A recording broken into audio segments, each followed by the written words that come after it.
Okay, good morning mga kabeng-beng. Okay. Okay, sa video na to, tatry nating mag-repair ng isang magazine leak. Meron kasi tayong client dito na merong leak tong magazine niya.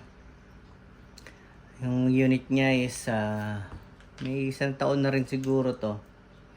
WE na M92 Beretta Silver. So, tingnan natin kung saan may leak. Kasi matagal na to sa kanya, tapos hindi siya gumagamit ng silicone oil. So, importante po ang may silicone oil. So, baka natuyuan na yung loob, or tingnan natin, baka sira na tong inlet. Titingnan natin kung saan yung leak.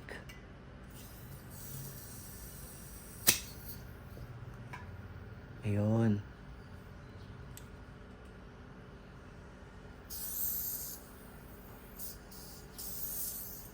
Naririnig niyo ba? Ayun o. Hindi ko alam kung naririnig sa camera eh. Oh, meron siyang leak. Hindi ko alam kung saan yung leak niya. Either dito sa magazine or dito sa inlet. Well, try muna nating kalasin yung loob ng magazine. Baka dito lang yung leak sa loob. Try natin munang ayusin bago natin palitan ng inlet valve. So, merong mga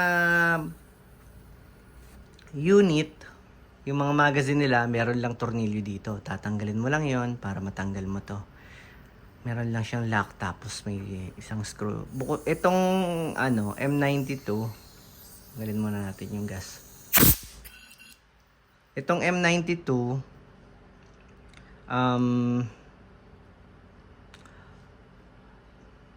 tsaka 1911, meron sila ditong dalawang pin. Ayan. So makikita nyo, ayan, may dalawang pin dyan. Kasi wala naman siyang screw dito eh.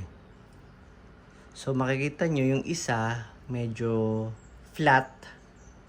Yung isa medyo nakalubog. So, ang kailangan, tatanggalin natin to dito sa nakalubog. Ayan. Dito natin lalagyan ng tutulak natin ng bahala kayo kung pako, kung ano. Basta matulak nyo tong dalawang to. Dun sa nakalubog. Pag ibabalik na natin, dito natin ipapasok. Tapos dito natin itutulak. Kasi pag nagkapalit sila, disgrasyang malupit.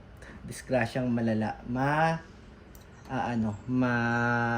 Lost thread po.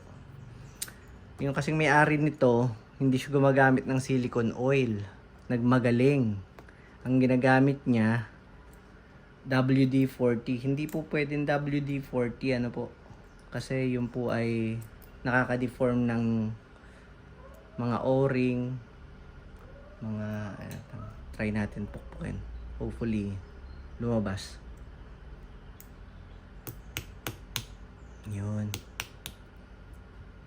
Ito. Lalabas na yung dalawang pin. So, pag lumabas siya, ayan. Tapos, mayroong parang thread to. Yun, para hindi kayo magkapalit. Di ko alam kung nakikita nyo sa camera eh. Ayan, basta mayroong parang thread to. Dito nyo siya ipapasok sa kabila. Ayan. Doon kasi siya maglalak. So, dito ang pasok. Tapos, para matanggal, meron kasi siyang o-ring dito, dahan-dahan lang. Tapos kasi meron yung spring, baka tumalsik. Okay. Lang natin. Okay. Yan. So ito yung o-ring niya. Oh yeah, ito yung tuyo nga. So, try nating ilub. Try lang nating ilubricate tong o-ring. Baka kasi nandito lang yung leak. Dito lang nanggagaling. Punasan muna natin. Tanggalin natin yung mga lumang kung ano man ang meron dyan. Tsaka ito, total, nabuksan na natin. Medyo banat-banatin natin tong spring. Bakit ba binabanat-banat? Para sumikip siya. Kumbaga para magkaroon siya ng umano siya ulit. Lumakas ulit yung tulak niya sa bibis. Total, nabuksan na natin. Ano na natin. Ayan. Okay? Tapos, try natin tong ilug. Gumamit po tayo lagi ng silicone oil kahit na hindi pang spray. Silicone oil.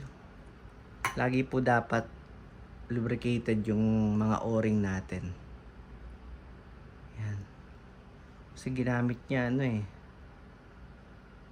WD-40 eh. Okay. Ayan.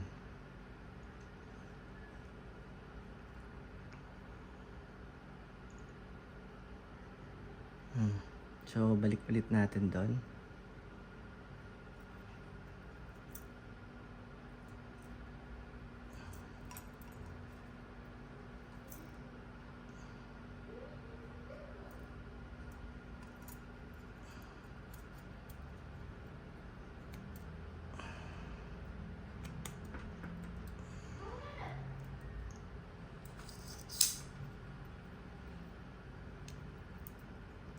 Okay.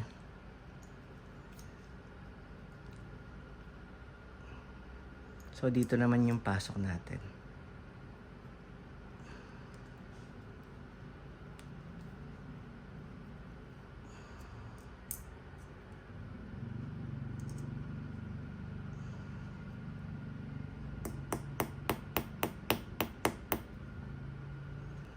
Nag-stop pala yung camera.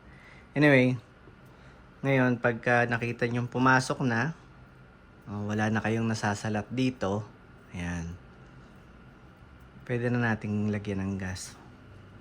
Naalala ko yung kanina paglabas ko. Sabi sa akin, pre, tingin akong sticker. Vlogger ka na. Tangina ako nga, walang pambiling sticker, bibigyan ko pa kayo.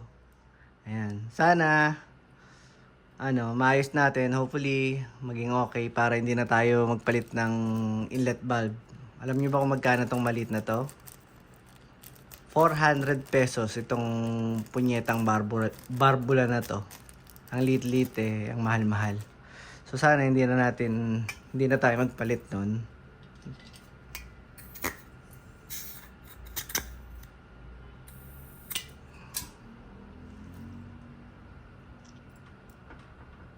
Okay. So, okay na, no? Wala na siyang leak. Joke lang po yun. Ako lang po yun. So, okay na siya. Wala tayong Wala akong unit dito. Walang gamit na sa storage. Wala po akong bala. So, hindi natin matetesting nun. Ayoko naman i-post pa tong video. So, wala na siyang leak. Okay na siya. Hindi na tayo nagpalit ng inlet. Ginawa natin, nilubricate lang natin yung o-ring sa loob.